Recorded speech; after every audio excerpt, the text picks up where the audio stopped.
가장 큰 문제는 무엇이 문제인지 모르는 것. 당신의 문제를 해결하는 방송, 문제적 보험. 안녕하세요. 문제적 보험의 친절한 토끼님입니다. 저는 지금 프라임에셋 광명지점의 지점장으로 있습니다. 자, 이걸 보시는 보험 설계사 분들은 영업을 잘 하시는 분들도 있겠지만 그렇지 못한 분들도 있을 겁니다. 안타깝죠. 나는 왜 잘 안 될까?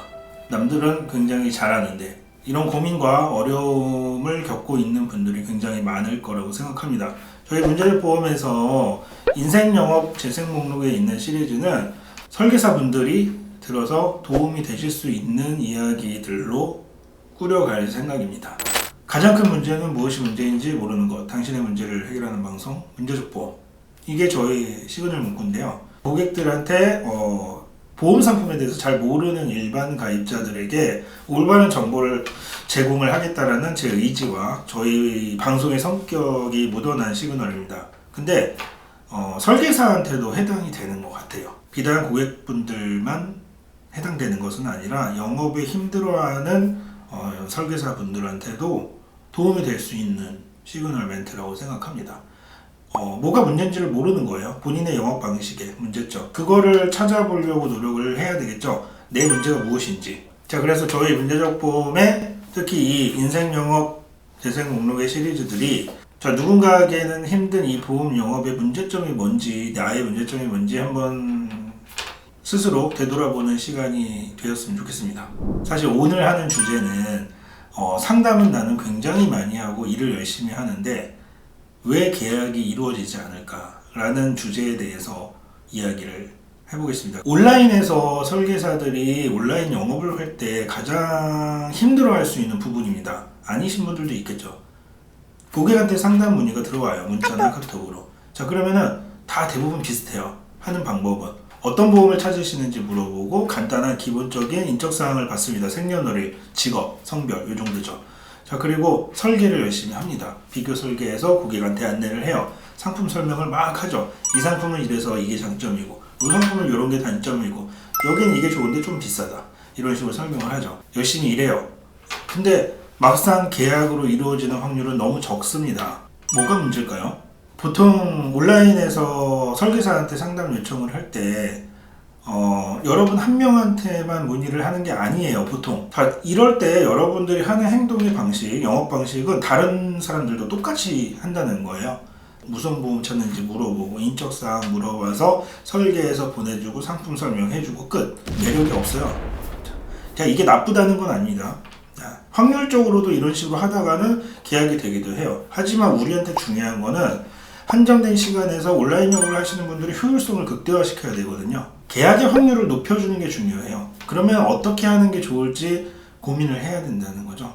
자, 설계의 비교 어떻게 생각하세요? 저는 고객분들한테도 그렇게 얘기합니다. 설계를 보고 비교하지 말라고. 그럼 뭘 보고 비교를 하죠? 상담을 듣고 비교를 해야 됩니다. 최소 유선 상담을 통해서 설계사들과 대화를 해서 상담을 받다 보면 보험 상품에 대한 지식이 없는 사람이더라고 하더라도 어느 정도 걸러져요. 나한테 상품 설명을 쉽게 해준다든지 아니면 내가 굉장히 개인적으로 성향이 잘 맞는 설계사라든지 뭐든 좋은데 통화를 하게 되면 확률은 올라갑니다. 그럼 무조건 통화만 하면 될까요? 그냥 아니죠. 자, 통화를 해서 무슨 얘기를 하냐? 이게 중요한 거죠. 고객들은 우리가 누군지 몰라요. 다 똑같은 시점에서 시작을 합니다. 내가 이 사람에게 어떤 이야기를 해주고 어떤 설명을 해주는지에 따라서 그 가입자는 이제 나에 대한 어떤 인식을 갖게 되겠죠.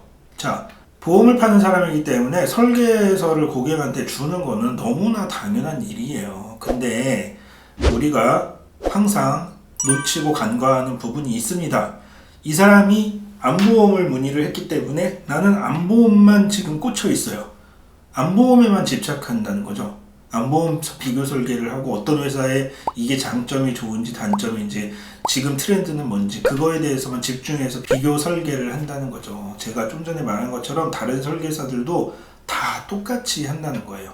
다르게 접근을 하세요. 다르게. 자, 암보험을 왜 가입을 해야 될까요? 암보험은 치료비가 부족해서 가입하는 게 아닙니다. 생활비가 필요해서 가입을 하는 거예요. 뭐 이런 얘기는 사실 흔하게 들을 수 있는 이야기도 해요. 하지만 조금 더 깊게 접근을 해야 되는 거죠.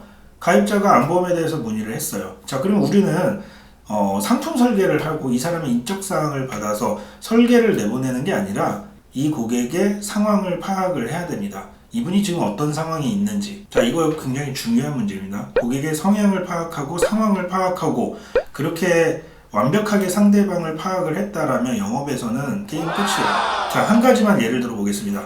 남성이 안보험 문의를 설계사한테 해왔습니다. 앞에 말한 것처럼 설계만 열심히 해서 설계 비교해주는 설계사와 후자는 바로 통화를 해서 안보험에 대한 이야기를, 근본적인 이야기를 한번 시작을 하게 됩니다. 결혼은 하셨는지, 아이는 있는지, 지금 현재 어떤 집에서 살고 있고 집은 자가인지 뭔지. 자, 만약에 예를 들어서 열심히 일을 하고 있던 분이 결혼을 해서 이제 아이를 막 낳았어요. 집도 대출을 받아서 아파트로 이사를 했습니다. 자, 열심히 일해야 되는 상황이겠죠. 이런 분이 만약에 암에 걸렸다고 가정을 해봅시다. 실비와 나라에서 잘 돼 있는 건강보험으로 치료비 확보는 충분히 될 거예요. 자, 근데 치료비만 충당이 되면 될까요? 안 되죠. 대출금을 꼬박꼬박 상환을 해야 돼요. 그 대출금은 어디서 나오죠? 암진단 받으면 휴직기로 들어가야 됩니다. 일을 못해요. 급여 끊기죠. 대출금은 어떻게 갚죠? 자, 물론 이거는 제가 극단적인 상황을 얘기한 걸 수도 있어요. 하지만 지금 상황 같은 집들 굉장히 많죠. 일반적인 상황에서. 자, 설계사와 고객이 만났을 때 아무런 정보도 없는 상태에서 앞에 계속 누누이 얘기한 것처럼 설계만 해서 보내주는 사람과 후자의 이런 사람은 굉장히 많은 차이가 납니다. 고객의 성향을 파악하고 상황을 파악을 해야 됩니다. 자, 고객의 상황을 파악을 못한다면은 그 상황을 그 사람한테 인지할 수 있도록 제시를 해줘야 돼요. 방금 제가 말씀드린 그런 상황, 예를 들면 그런 거를 인지를 하게끔 상황을 만들어줘서 이분이 내가 안보험에 가입해야 되는 이유에 대해서 명확하게 인지할 수 있도록 우리가 환기를 해줘야 된다라는 얘기예요. 뭐 보험 영업을 할 때 뭐 니즈 환기 이런 얘기 많이 쓰죠. 별로 사실 좋아하는 얘기는 아닌데, 자, 이런 식의 니즈 환기가 중요한 거죠. 자, 근데 이런 상황들 사실 어떻게 보면 원수나 이런 거에서 많이 쓰던 화법이랑 비슷할 수도 있어요. 고객의 공포심을 조장을 해서 겁을 내게 만들고 무언가 가입하게 만들고 하는 것과 비슷할 수 있습니다. 하지만 근본적으로 차이가 있어요. 공포 마케팅을 하라는 이야기가 아닙니다. 가입자가 미래에 생길 수 있는 대형 리스크에 대해서 잘 인지를 할 수가 없어요. 자, 그렇기 때문에 우리가 그 부분에 대한 인지를 할 수 있도록 안내를 해줘야 됩니다. 자, 예전에 유행했던 설계들이 있었어요. 온라인에서 기본 계약을 가장 낮춰서 가입을 시켜요. 보험료를 어떻게든 최대한 줄여보려고 이 온라인 설계 경쟁에서 살아남기 위해서 상해 사망, 상해 후유장에 100만원씩 가입시켜서 최대한 저렴하게 안내를 했던 시절이 있었습니다. 이런 거 굉장히 하지 말라고 제가 예전부터 강조했는데, 이렇게 된 분 같은 경우는 그 가족들은 어떻게 생각할까요? 10만원, 15만원씩이나 내는 보험료를 그렇게 꼬박꼬박 냈는데 어떻게 남편이 이렇게 사망을 하게 됐는데 어떻게 받을 게 없냐, 그런 상황이 생겼을 때 내가 욕먹기 싫어서 그렇게 하지 말라는 얘기가 아니에요. 그 가입자도 처음에 이분한테 보험을 가입할 때 물론 당연히 그런 생각을 못 했겠죠. 자, 못 합니다. 그게 문제예요. 못 했기 때문에 우리 설계사는 그런 생각을 할 수 있도록 우리가 환기를 시켜줘야 된다는 거죠. 왜 암하고 뇌질환, 심장질환만 중대한 사고라고 생각을 하시나요? 상해 후유장애, 상해 사망 마찬가지로 굉장히 대형 리스크의 손해입니다. 간과하지 마시라는 얘기죠. 자, 중요한 거는 고객의 상황을 파악하는 게 중요합니다. 그리고 상황을 파악하지 못했다라면 우리가 상황을 제시를 해줘야 된다는 거예요. 지금 이런 상황들, 이 사람한테 미래에 닥칠 수 있는 대형 리스크.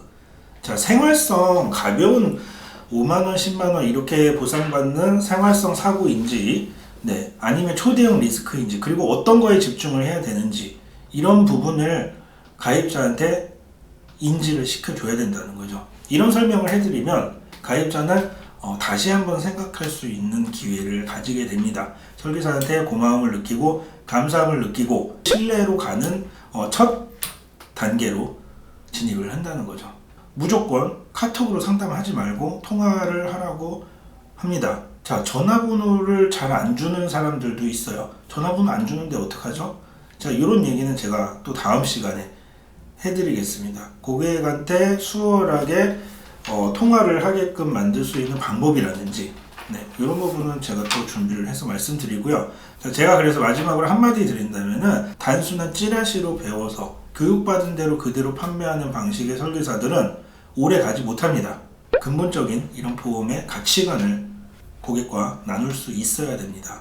자, 도움이 되셨기를 바라고요. 다음 시간에 또 유익한 내용으로 찾아뵙도록 하겠습니다. 감사합니다.